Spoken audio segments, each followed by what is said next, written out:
like what G's. Don't get me.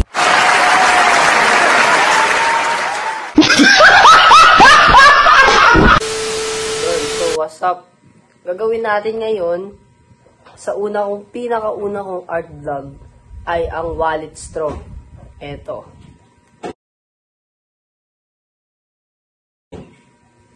So, paano nga ba natin yun siya gagawin? Gagamitin natin ang materials na straws, rolled straws, stapler, at candle pang sunog sa mga braids na gagawin ko. So, tara, samahan niyo ako gumawa ng wallet straw. Una mo natin gagawin ay kailangan mo na natin i-braids yung straw gamit yung white, blue, tapos white ulit na straw para meron tayong materials para gumawa ng ating wallet straw.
I'm stronger. I'm smarter. I'm better. I am better. Damn!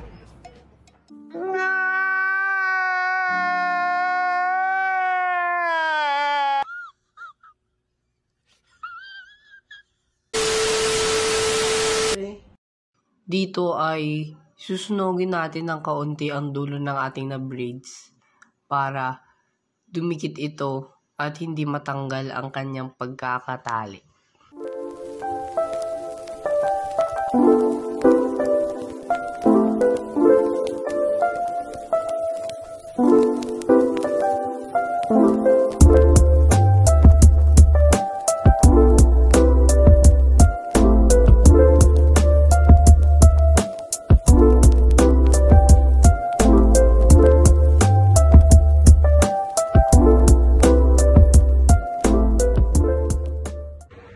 Ito ang mangyayari kapag pinagdikit-dikit na natin ang ating straw para gawin nating wallet straw. So, halfway, andito na tayo. Then, ikakabit na lang natin siya. Gamit ang ating mahiwagang stapler.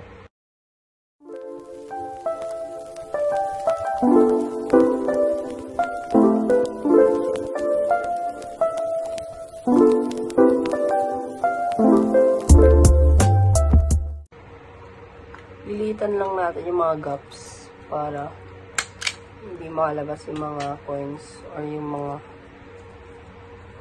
like that. Yan. So, gawin na natin siya.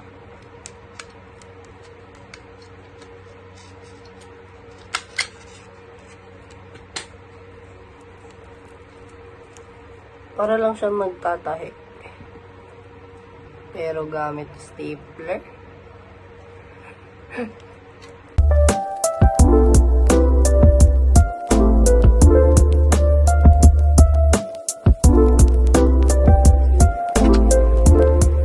Yan.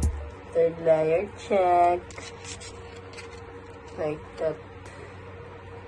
After nyan, i-fold natin sila para maging wallet. Ayun, nasa 4th layer na tayo, guys.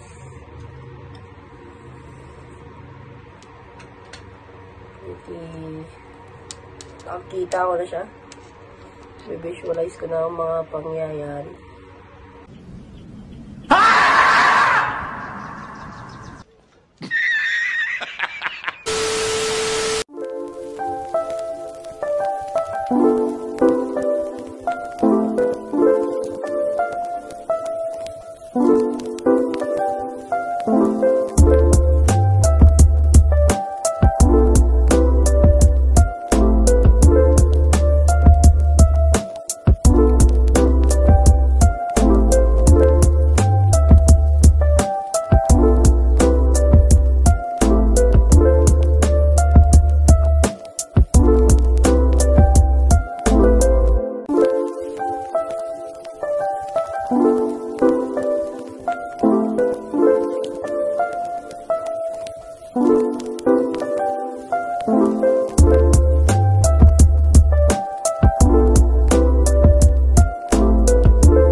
Later.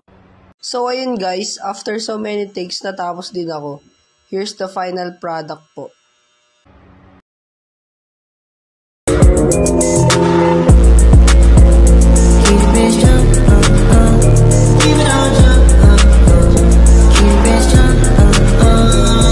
So, ayun. Ba't ko ba ginawa yung wallet straw dito sa video na to? Ginawa ko to para maging artificial na wallet sa mga nawalan or nasira. And pwede nyo gawin yung katulad sa akin o mag-crochet kayo kung may time kayo.